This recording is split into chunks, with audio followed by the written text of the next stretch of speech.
constant. Not like one American boy who came to Babuji in, I think it was Cleveland or somewhere there, Lakewood, Ohio, and said, Babuji, I am frequently practicing constant remembrance. That is not what we mean. Constant remembrance must be continuous 24 hours of the day, in sleep as much as in waking consciousness.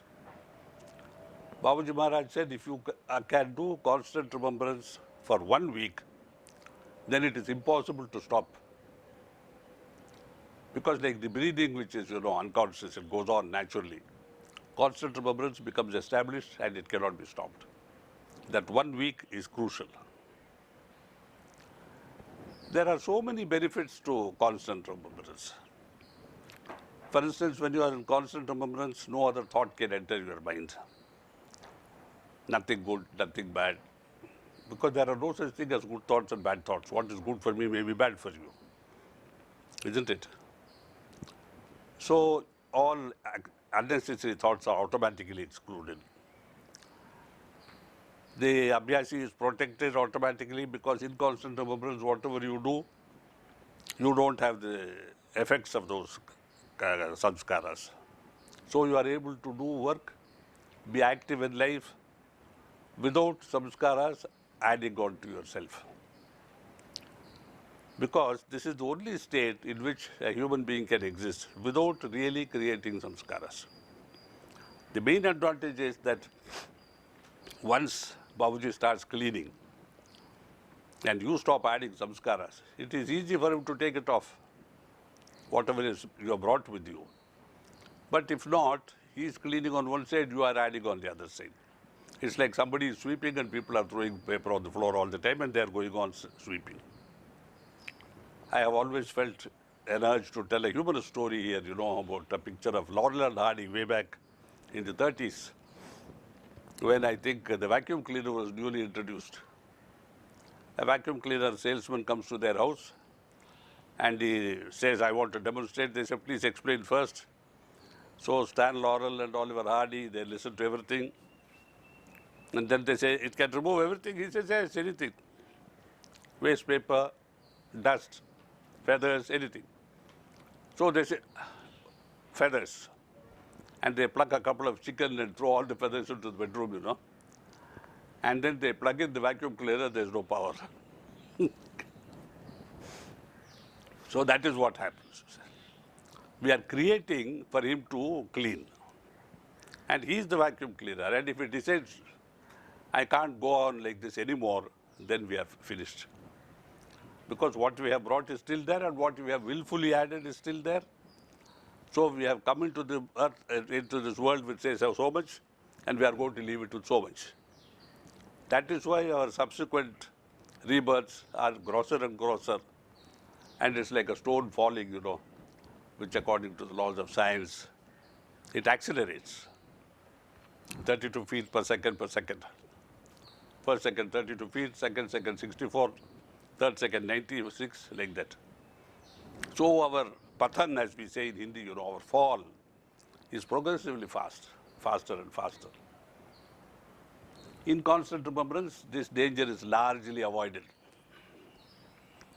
And in sleep, what is the benefit? Because if it is established in myself so strongly, in sleep also my subconscious is busy with the master's thought. I cannot have nightmares, I cannot have bad dreams. In fact, I may not dream at all. Western psychology may say, well, that is unhealthy. But here it's not a question of health or unhealth, see. It's a question of what is good for spirituality. Spirituality does not guarantee health. Spirituality guarantees normalization of the human being. Normal physique, normal physical health, normal length of life, normal happiness, normal miseries, everything. All normal. Because life is something which goes up and down, like the day, you see, which has day and night. You cannot avoid one half of life. It's like saying, give me a coin with only one side. Can anybody on earth give you a coin with one side? It's not possible. So life means the dualities of existence, day and night, suffering and pleasure, health and ill health, you know, life and death, the paramount oddities, oppositions. So we have to be prepared to face all this, you know.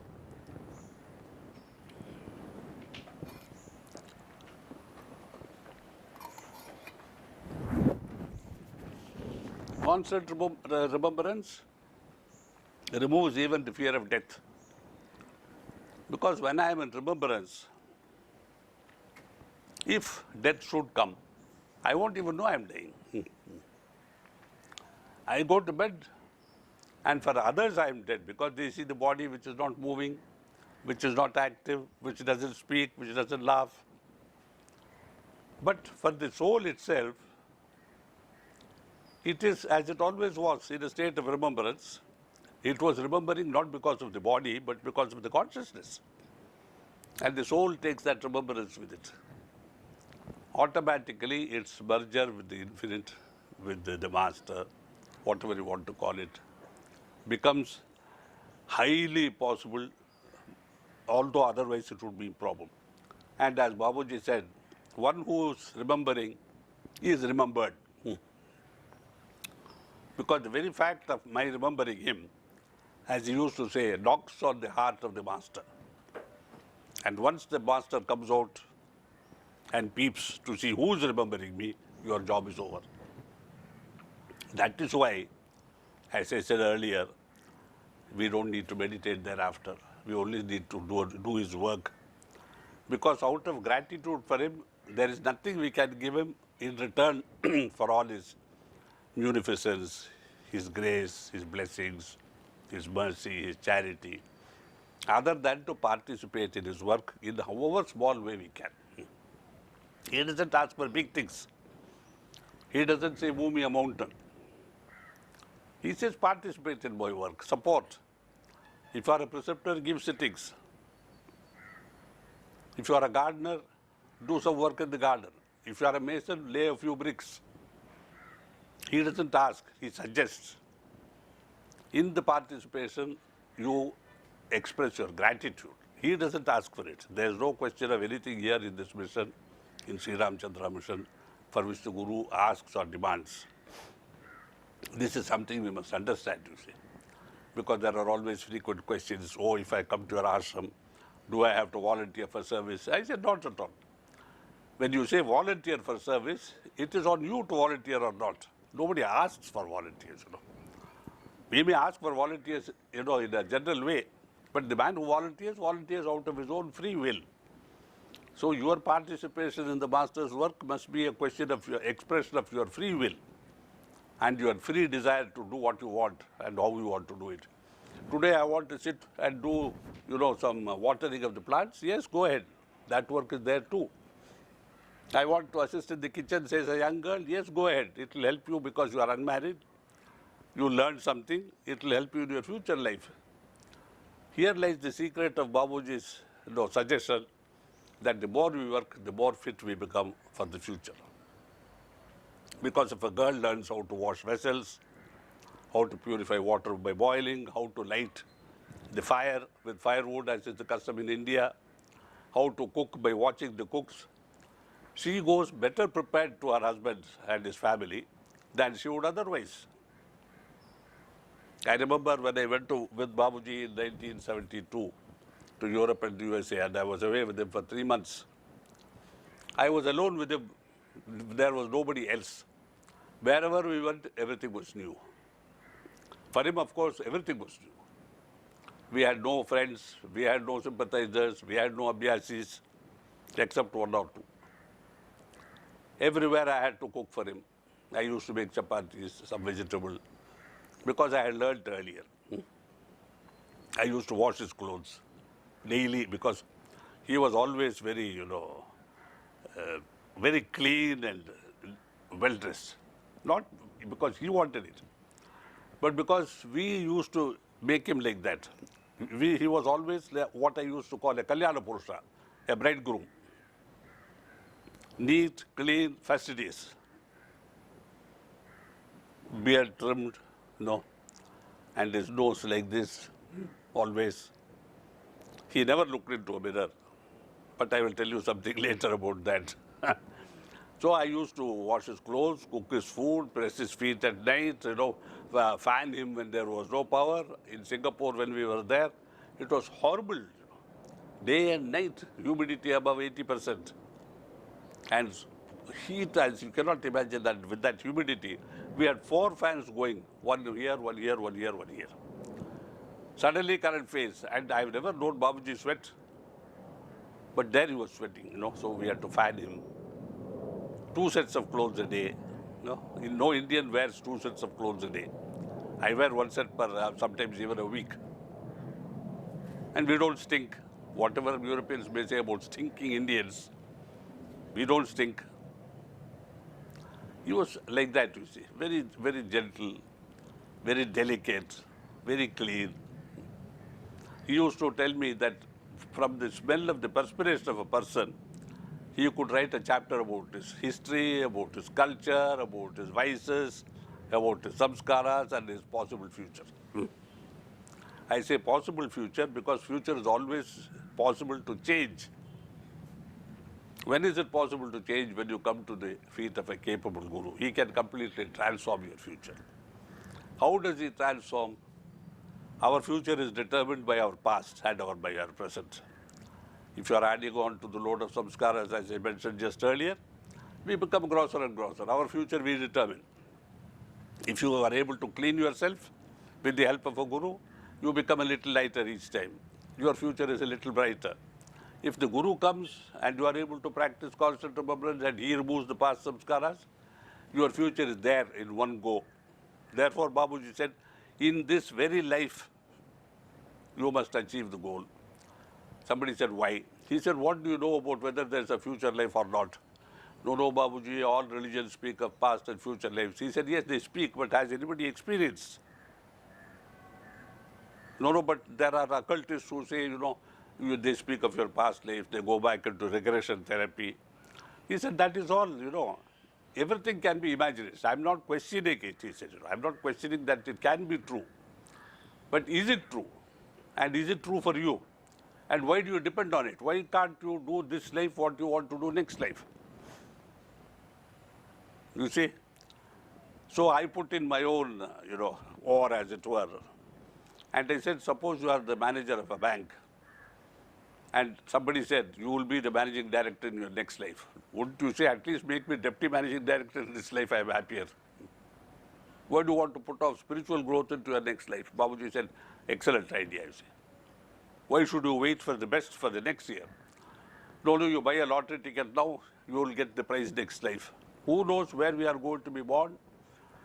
Who can say whether there is going to be a guru of caliber on this planet when we are born? And who can tell whether he and I will come together in the next life for me to benefit from him?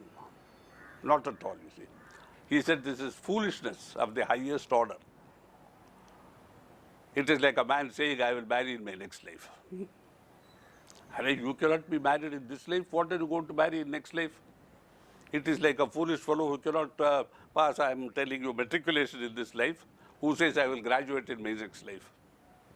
What you cannot achieve today may be impossible even tomorrow. So here and now, in this life, you have to determine to do it. You see? So there is no question of delaying. When shall I start meditation, master? He said, now. He said, what about tomorrow? Tomorrow may never come. And he used to soften the blow by saying, who knows whether I will be here tomorrow? Because he was already, when I met him first, I think he was 64 or 65. He was frail, he was weak. He had a very bad, his abdomen, acidity, always in pain. One day constipation, next day diarrhea. It was always, like seesaw, either down or up. No intermediate states. So that is very important, you see, this question of doing it here and now and doing what he says to do. And I gave him, haircuts. And in USA at that time, they charged $5 or $7.50. And when I finished his haircut, he used to say, you have saved me $7.50 today. I said, give it. I would like to have it. That's a joke, you know. And you would say, what will you do with $7.5? Lalaji is waiting to give you much more. And then we were returning, you know, from Rome. It was the last leg. He said, you know, Parsarthi, how much you have benefited by coming with me. I said, I am conscious of it. I have got immense benefit by coming with you. He said, no, no, it is not just like that. I have also benefited from your presence. I said, how you can benefit by my presence? He said, well, you know, you have washed my clothes. I could not do it at my age. You have cooked for me. I don't know how to cook. And, yeah, you have cut my hair. Now look here, he said, going back into his joking mood, you know. You have learned 3 professions very well because you are with me. God forbid if you should lose your job, you see how much you can do. You see, you can open a barber shop or a laundry, or you can become a cook. See? And it was not only a joke. So therefore, when girls work in the ashram and boys work in the ashram, you know, they pick up so many skills without knowing it. These are skills. And when they marry, whether it's a boy or a girl, they have already corrected their character by Babuji's grace. Character means also how they behave. They don't go into extremes of behavior. They may get slightly angry, but they don't get enraged. Their passions are reduced to normal levels. So as I said, you know, everything is normalized. Their capacities are augmented. Their, you know, negative traits are normalized or below normal, to just keep it, you know, where nature and instinct must prevail too. And so that is the immense benefit of volunteering for service here. And of course, you know, the benefit of the atmosphere. Babuji was always talking about atmosphere, atmosphere, atmosphere. He said, I'm telling you, atmosphere is very important. You must preserve the atmosphere in the house in such a way that it becomes a temple. I want that every house should become a temple. I want that every house must have a preceptor in it. This he said in 1965, 40 years ago. I said, what do you mean? He said, atmosphere is created by thoughts and activities. He says, you go to a temple, you feel pious. It is not really your piety. It is the piety that is induced in you by the atmosphere there, because people are always worshipping, having holy thoughts, at least for that 10-15 minutes they are there. All this is accumulated and transforms the atmosphere. You go to the market, the atmosphere is different. Clamor, noise, bargaining, talk of money, you know. You go to, say, a butcher shop, it's different. Pain, anguish. This is all because the same activity is done again and again in that place. I remember once Kamlesh in New York arranged for a meeting in one old dance hall, converted dance hall. And I could feel, immediately I entered, I could feel the atmosphere, you know, it was awful. And then when I was doing the meditation, it was cold also, it was winter, I remember. It was cold and the atmosphere was so awful. I saw girls hanging. And I didn't know it was a converted dance hall, you know, whatever it was. Later on, he told me it was a converter. Maybe some girls committed suicide there. I mean, when the atmosphere is so bad, even an ordinary human being will feel that he'll do like that, you know, he'll shiver, but he can't see what happened. If you are sensitive, you see, that is the problem of sensitivity. See. You can't run away from sensitivity, because without sensitivity, you are nothing. So you have to create something for that. We will talk about that later. So this atmosphere, by repeated meditation, the atmosphere in the place is purified. Every person who comes into this ashram says, when I cross the gate, it is different. This gate is as if it divides 2 different worlds. And of course it divides 2 different worlds. This is a spiritual world. Outside is the normal, humdrum world. So Babuji was always insisting on atmosphere. And he says, I look here, we must not spoil the atmosphere.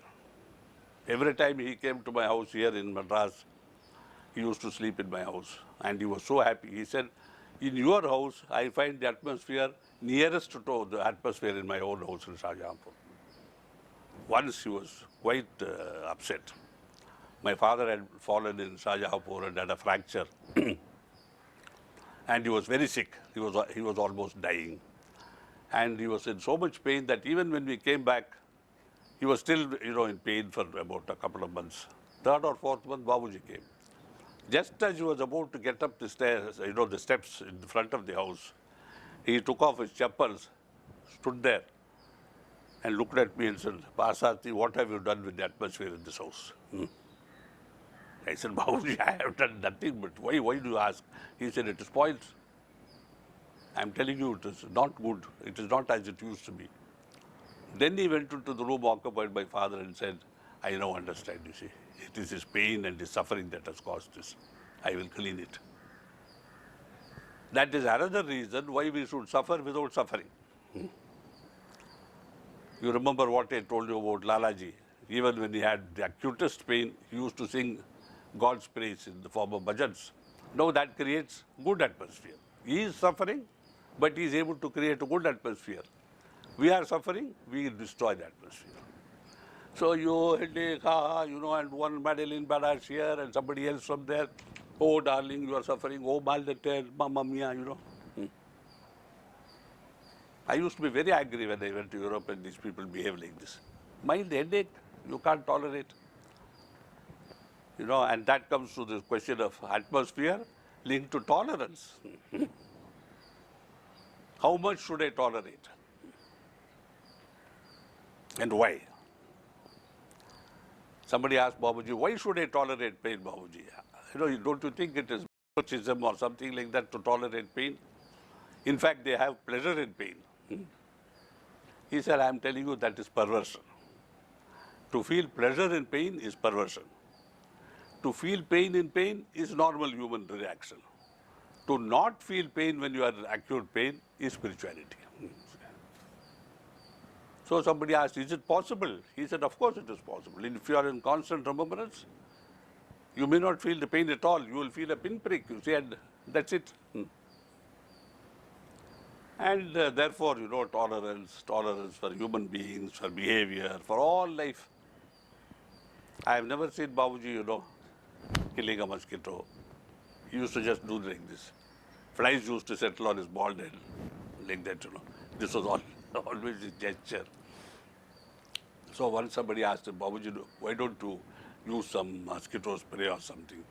He said, I am telling you, they have a right to exist as much as you or I have. So this, recognition that all life has a right to exist, each in its own sphere, is also spirituality. All life is sacred because all life is created by God. We are proud and arrogant when we think only we create life. My children are only my life. Fly has, cows have, dogs have babies. Just because we don't see that they suffer, how can we know they don't suffer? Their suffering may be of a different order, different plane. We are not conscious, we are not able to see, perceive. So to recognize that everything in creation has its right, like you see in the Lord of the Rings, the Ent, What about the trees? Today we talk of conservation of nature, protection, after we have destroyed.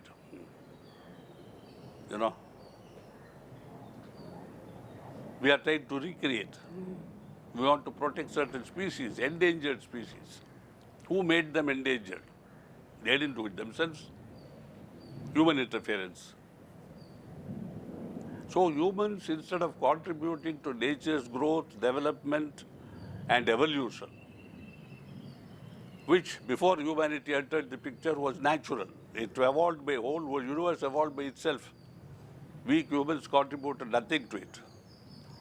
After human beings entered the picture, after technology appeared, science appeared, humans have only been destroyers. We have destroyed with a violence, with an abandon, with an avarice for money that no race on earth can ever duplicate.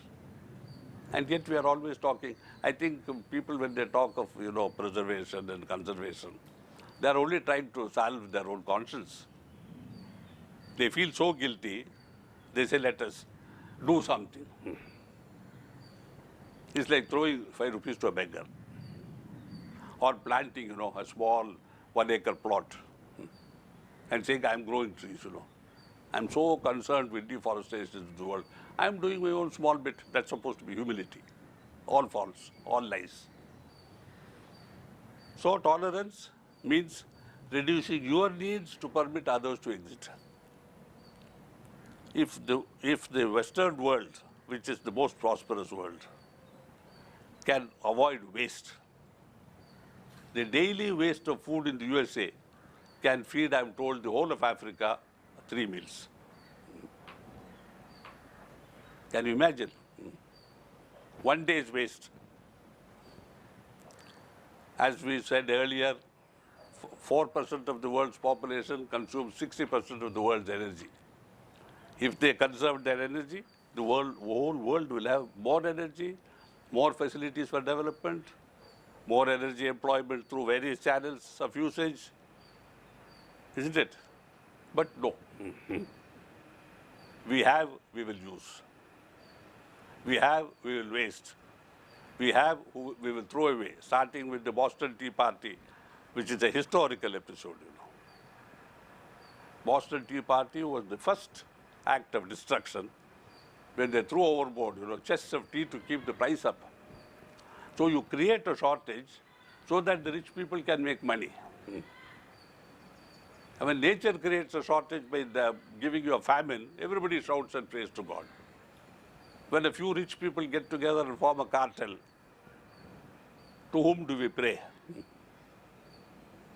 So you see, this is how we are destroying this world.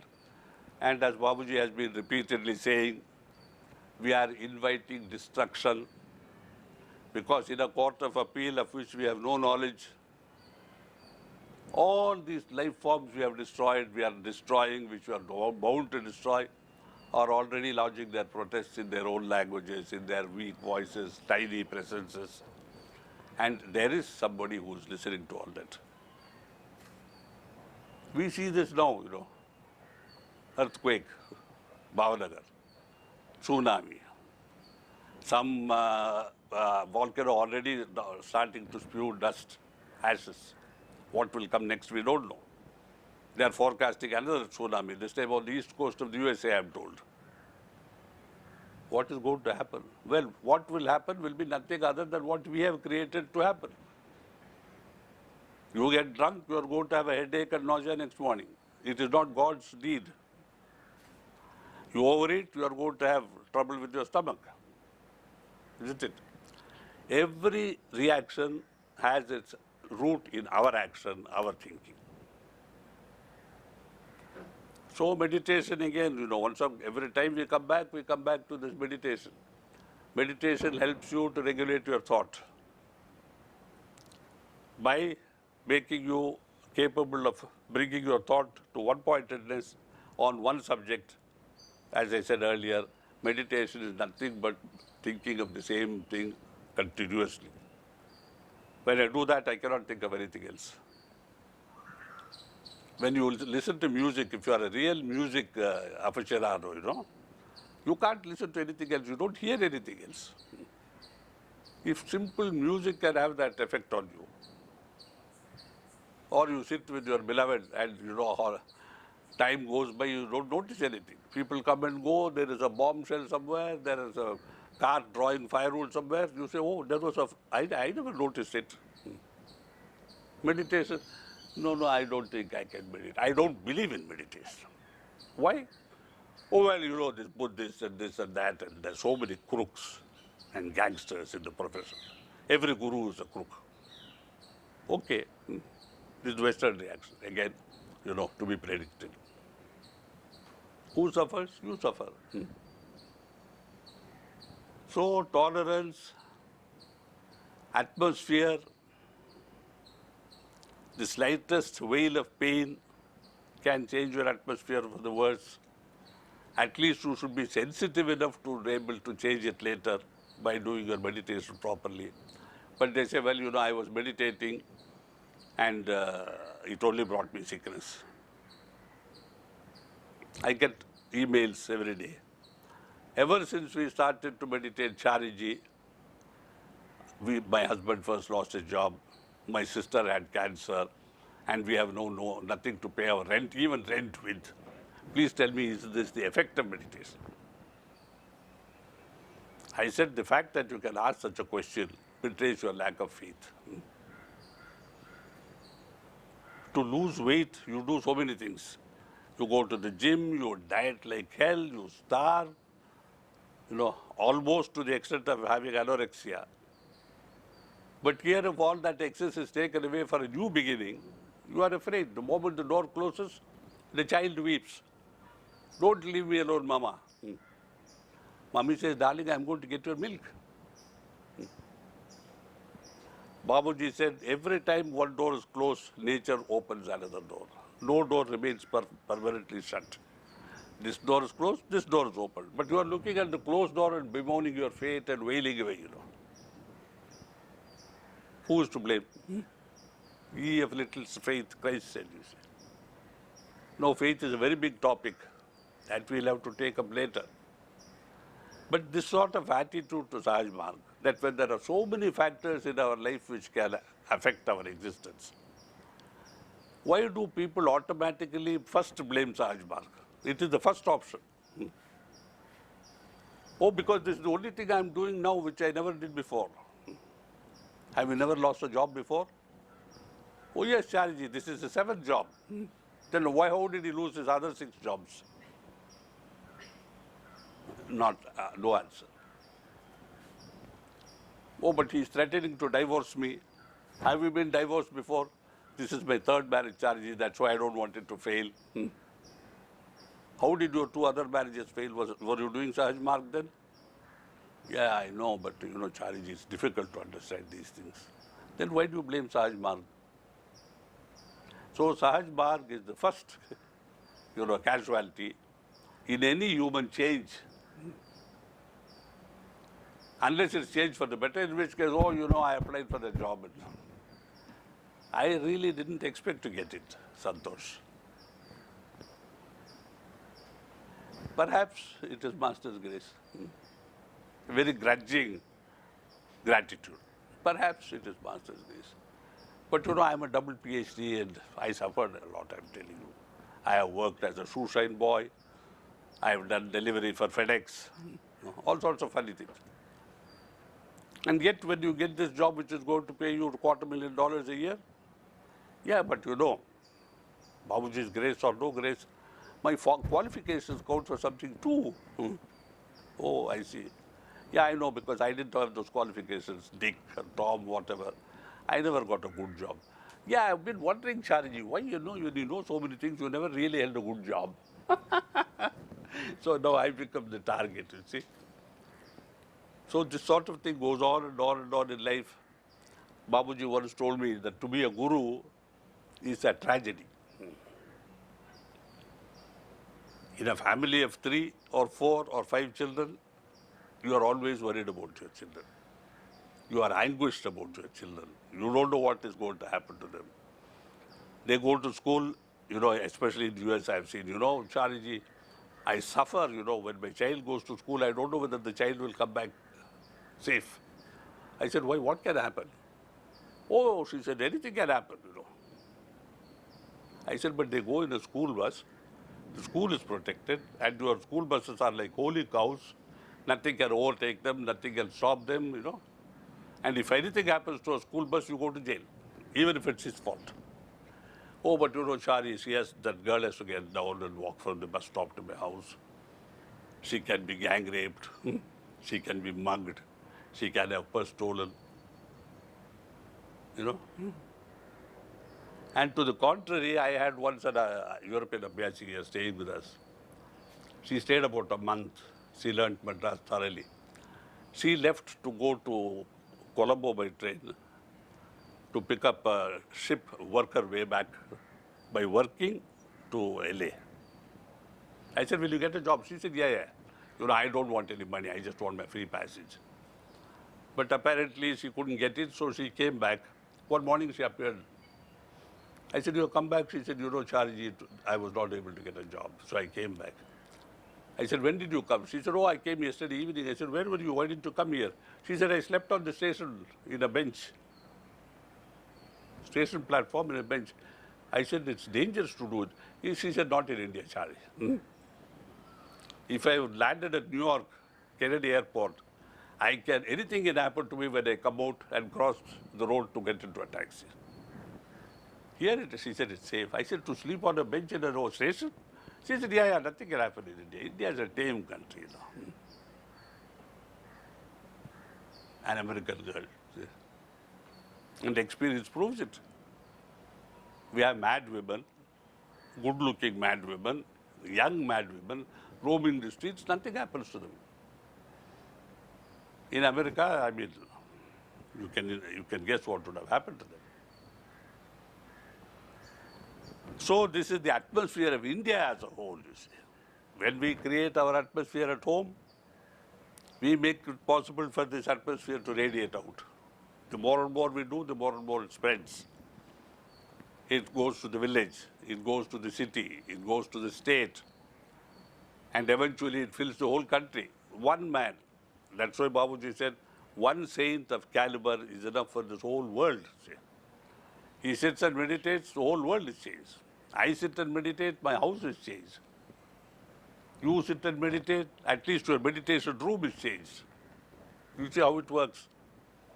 The more we do, the more the world benefits. My benefit is, of course, always assured. So the less I eat, the more people can eat. The less I spend, my money can be used for more and more. The less electricity I waste, more can use that electricity. Not spend more to save more, but save more to let others spend more. So this sort of thing goes on, you know, and we talk repeatedly about these things. And I've heard people comment, yeah, but Babuji, you know, he earned 30 rupees a month. What does he know of wealth?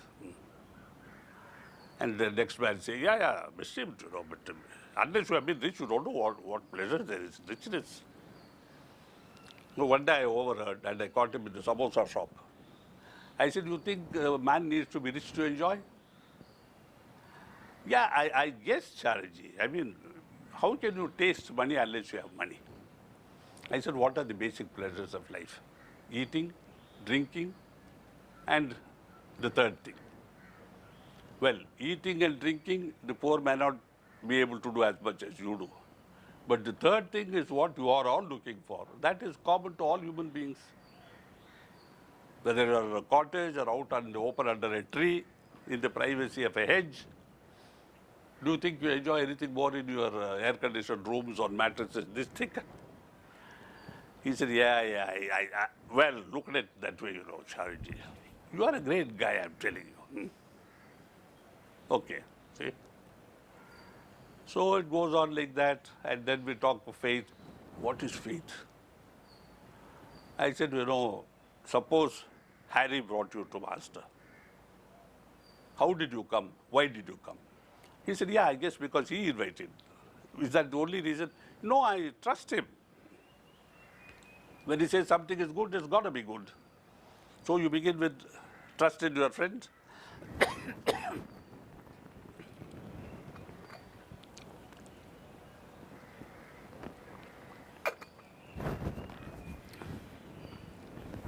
He said, yes, but you know, without him I wouldn't be here.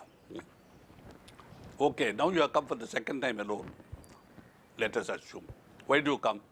He said, well, I found Babuji to be a nice old man, you know. He's nice, he's well behaved. He wants to help us. So is it natural to come? I said, yes, of course. Now who did you trust? He said, for heaven's sake, I trusted my own judgment. Okay, you trusted your friend. Your experience was good. Now you trust your own judgment because the experience was good. Will you come for a third time? Oh, you bet. I will. I said, why will you come again? Because he said, I find that my visits are improving me in a certain way. So I said, you begin with trust in your friend, trust in yourself. Now you trust in what the Guru is doing for you. So you believe, you trust. The third action is faith. He said, can you explain to me a little more what is faith?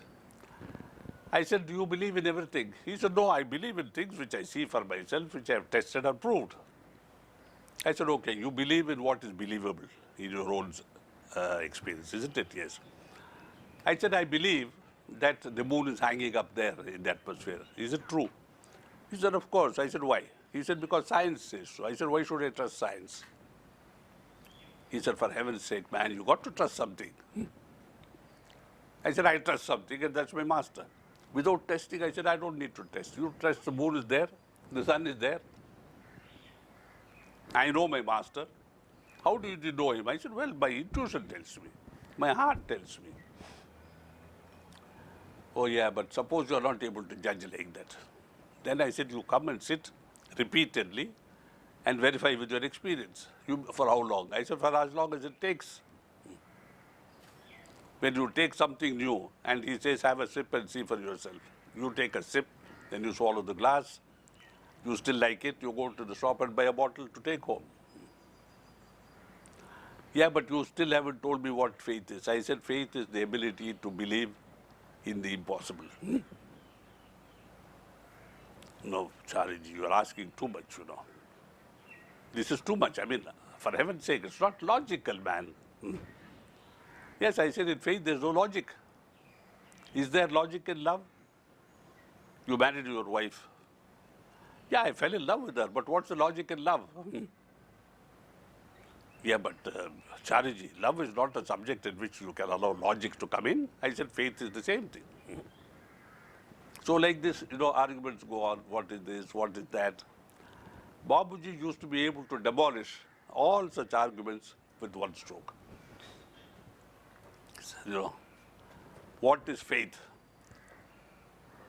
He said, do you think you are living? He said, yes. What is the proof? He said, Master, I am alive. He said, that is faith. You don't know you are alive. He said, but you can't say that, Babuji. He said, why not? If you go unconscious, are you knowing that you are still alive? And when you wake up, you say, for heaven's sake, I'm happy to be alive. How did you know you are alive now? How do you know that you are still here in this world and that this wife is still your wife? He said, yeah, but this is what I left behind. But you have been unconscious for 3 months. He says, but you know, Babuji, there is this memory. He says, memory, you are relying on memory. Lamon's argument. Somebody said, but Babuji, you are not intelligent. You never went to school or college. He says, I'm telling you, if you want to find an intelligent person, look among fools. And if you want to find a fool, look among intelligent people. See, this sort of invertendo, which was another great principle of his. And you know, the seeing is believing. All that you see, you believe. He said, suppose you see something in the darkness and you think it's a ghost and it's a tree stump, like Shankara said. He said, yes, but that's a fault of perception. But you are seeing. Now you are talking about perception. Next you talk of something else. Seeing is believing is therefore not right. Yeah, I guess so. So it went on like that, you know. And we will talk more later.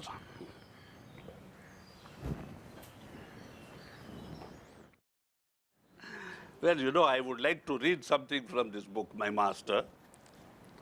I have already told you, I think, about how it came to be written. I would, you know, talking about the environment and the atmosphere, I had accompanied Babuji Maharaj to Salem. We were accommodated in the residence of an Abhyasi. All went well the whole day, but at night Master was extremely restless and slept only in fits and starts. When I woke up next morning, I found Babuji Maharaj quite restless and exhausted.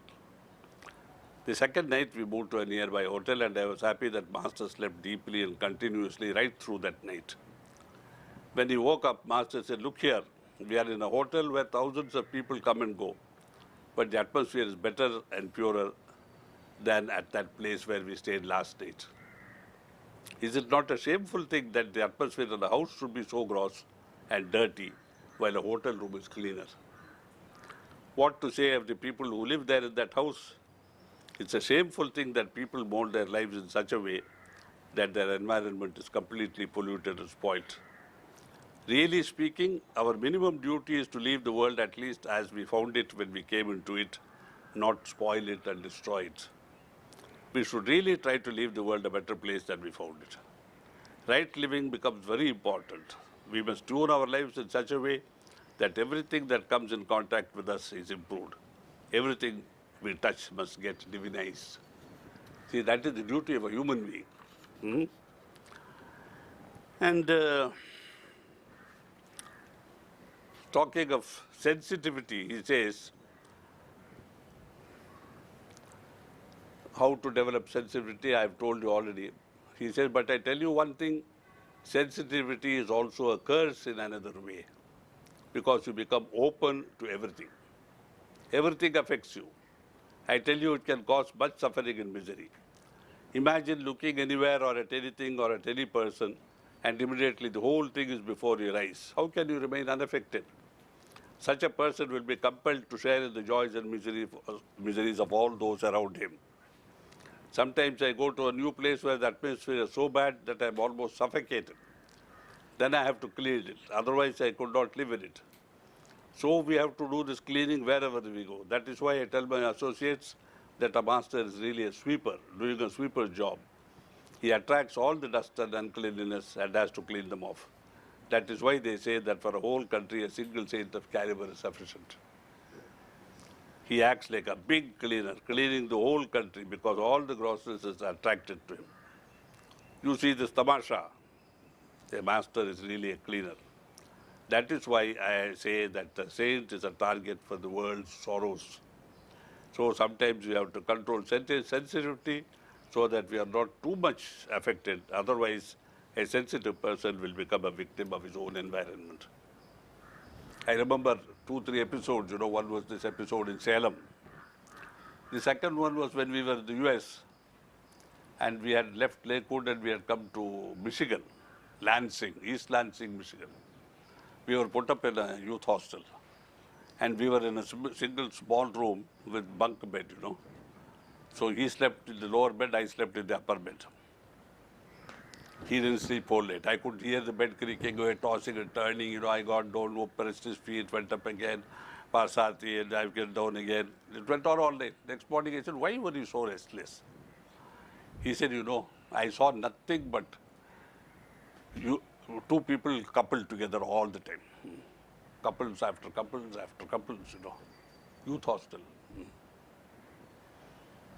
He said, I have seen, that such places are very bad. And he said, this America is very bad, I'm telling you. But don't tell the Americans because they will get annoyed. The third one was in London when we came. We had been in Paris and everybody told him Paris is an awful place, But he said, I have been in Paris for 5 days. I have been in France for 3 weeks. But I find London is worse. And Veera Davis was very upset. She was our hostess there. She said, yes, Babuji, but how can you say London is so awful? He said, really, that awful? He said, I'm telling you, it is worse than that. And she was deflated, poor girl. And I said, why? Because he said, I'm telling you one thing. England is full of ghosts. He said this to Veera Davis, her husband. We were all there together around a swimming pool in their house. He said, England is full of ghosts. Then he commented on the system of burial, a dead body which is buried. The spirits are generally, gross spirits. And they're hanging around, trying to get back in, which is not possible. So he said, cremation is the best. You destroy the body and there's nothing to go back to, so at least it goes on its way wherever it has to go. I said, is that the only thing? He said, no. The people of this country, they have such narrow minds. They don't see anything except themselves. I told him they have a proverb or a statement of fact here that an Englishman's home is his castle. He says that is the problem. They have no friendship, they are isolated, and they have no sense of hospitality.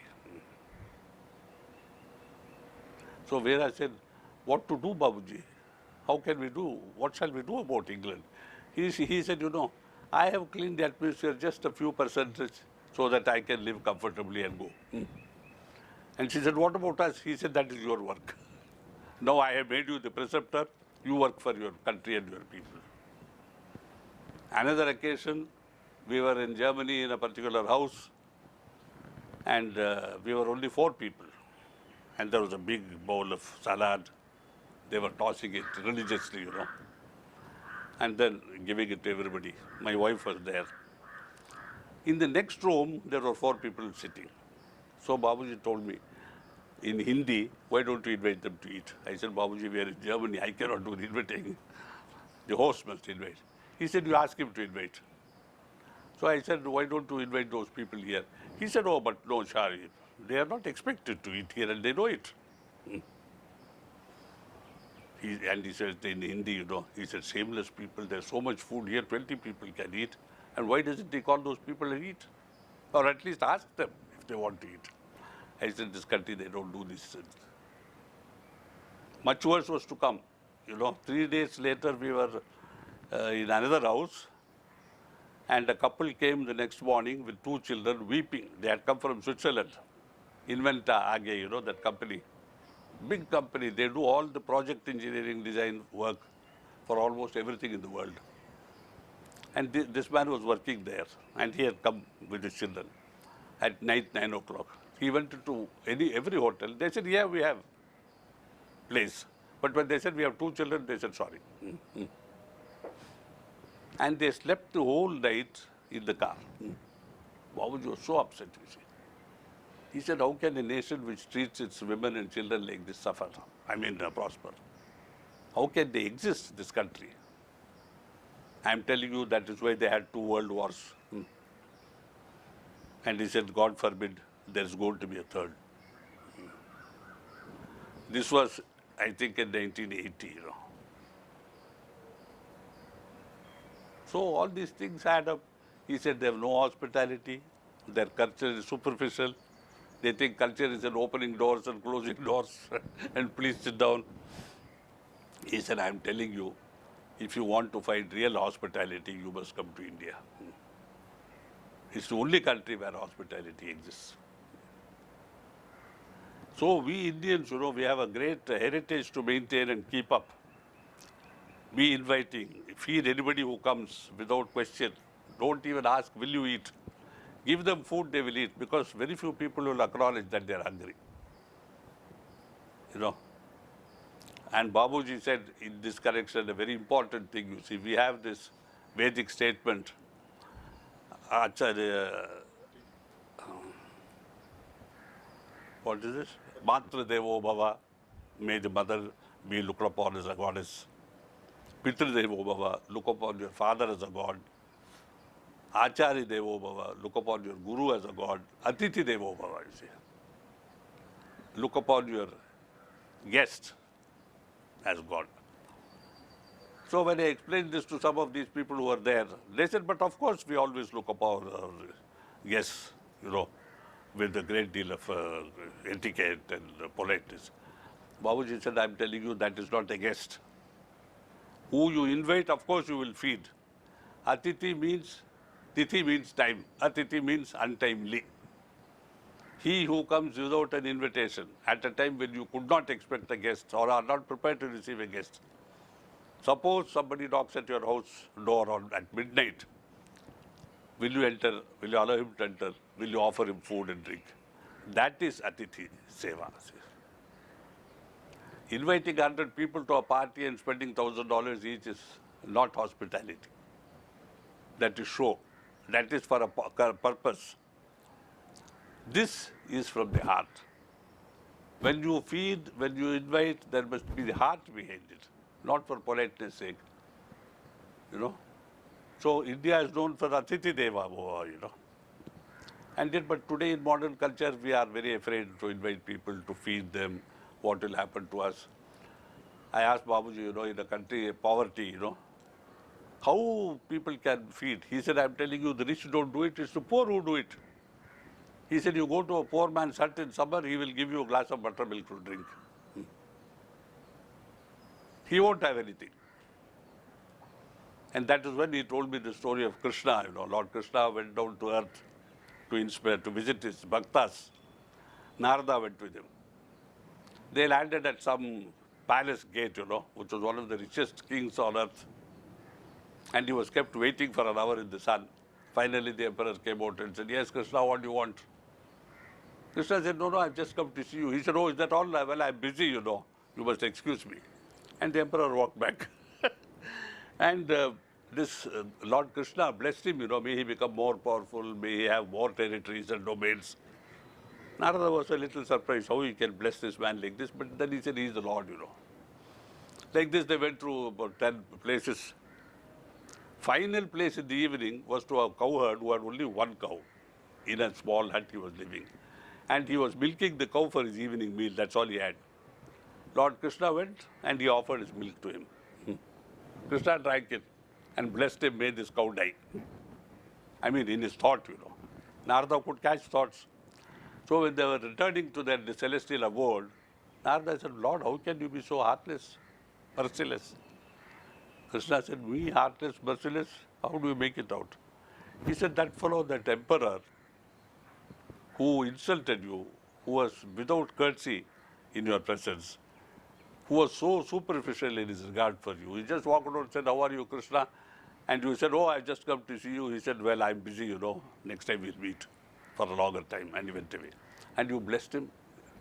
So extravagantly you blessed him.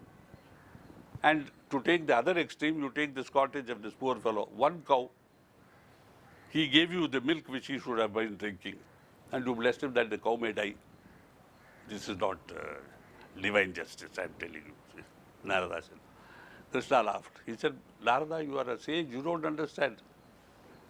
He said, Lord, I don't understand. That's why I'm questioning your deeds and your blessings. Krishna said, Narada, let us wait. We will stop here for a moment. That fellow, the emperor, will not turn towards me until he has seen the pinnacle of power and position and wealth. I want him to come quickly to me. Therefore, I blessed him like that.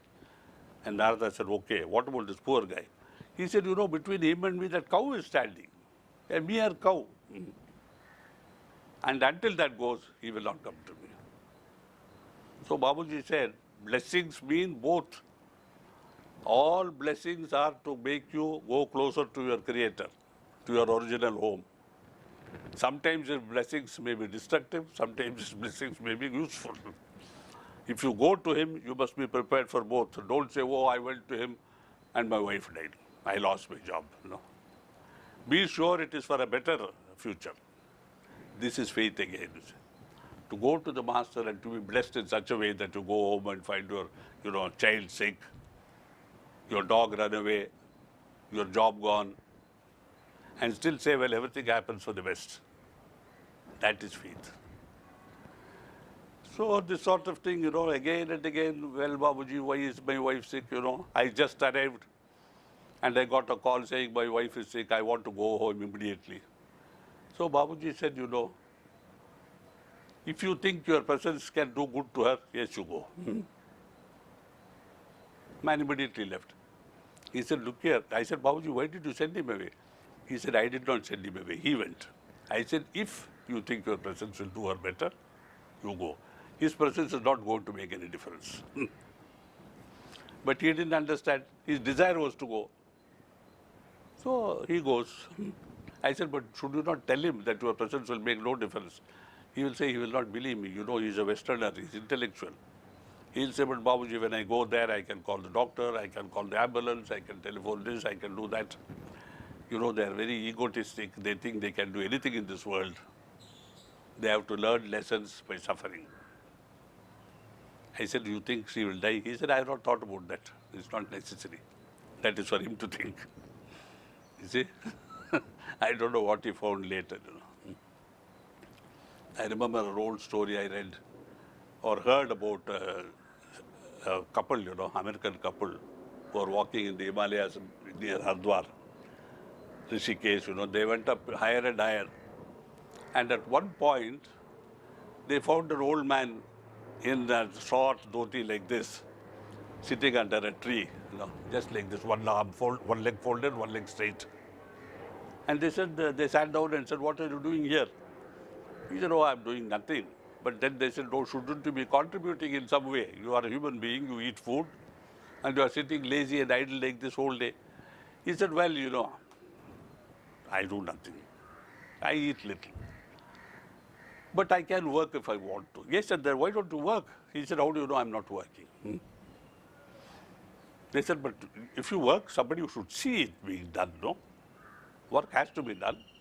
People who see you will know that you are working, but you're just sitting a lazy fellow here." He said, "In your country it is like that?" They said, "Yes." "What do you do in your country?" He said, "Oh, I go at 7 o'clock in the morning to work. I have to drive my car 30 miles. And then, every moment of the day I'm busy." He said, "Doing what?" I said, "He writes this, I do that, I dictate." "What effect?" He said, "We make more money. My company has to make money every year. Otherwise, I lose my job. So you are making money for somebody else. What are you doing for yourself?" He said, "That's a funny question. I make money. Is that all?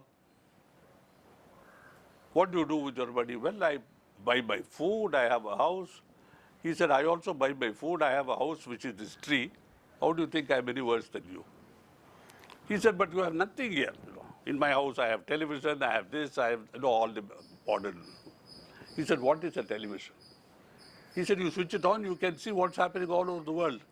He said, "Give me that big piece of rock there." He took it. He said, "Look into it." And he saw his house in New Jersey, and his daughter of 16-year-old, seriously ill, and the girl's grandmother, that is his wife's mother, there, weeping in one corner, 3 doctors and attendants. He said, "Oh, I'm shocked. Is this real?" He said, "You are seeing it. I'm not seeing it." They were so frightened, they came down, and in those days, the only telegram, they sent off a telegram. "How is everybody at home?" And back came a telegram 3 days later. "Daughter seriously ill, come back home immediately." They went back to the mountain to consult the saint. He was not there. So you see, we have more ways of doing and seeing things than technology provides. However wonderful that technology, however mighty that country. And that is what Babuji means about, reading the atmosphere. He said, "You can read the condition of Arabiasi." I said, "How to do it?" He said, "It is very easy, but most people find it very difficult. I don't know why." I said, "How is it easy?" He said, "Just close your eyes and make your mind blank. If you make your mind blank, you will see the condition. And it is possible." And then he said, "Now you go to the atmosphere. You just sit down and you feel it. You feel the atmosphere." As I said, people cross the gate and see the change. Isn't it? How do they perceive? It affects their existence in a total way. We have known people who move houses and go to a different place, and the lady says, "Oh, the moment I entered, I felt the shivers. We are not renting this house." When it is very gross, we feel it. We human beings, we have perceptions for grossness, but for subtleness, we don't have perception. Babuji said that you have to develop. This you feel because it affects you. You have no choice. You are not really perceiving anything. It affects you. You go to a cow shed, you will smell the cow dung. Not because you are sensitive, but because that is so gross, you cannot avoid it. So that you don't have to develop. You have to develop sensitivity and to protect yourself from allowing that to affect you. This does not affect you, though it should. It will affect you when you yourself become subtler and subtler, and then you are able to perceive. Otherwise, he said, I think Jesus Christ said, "I'm telling you, throw not pearls before pigs." What does the pigs know of the value of pearls? We are like that. So we have to be educated to feel subtlety in the atmosphere. Like in everything which is good, which is subtle, we have to be learned, we have to be taught, and we must be willing. So he came back to the question of willingness. So like this, you know, it went on for hours and hours, sometimes late in the night. And of that, we'll have to say much more later.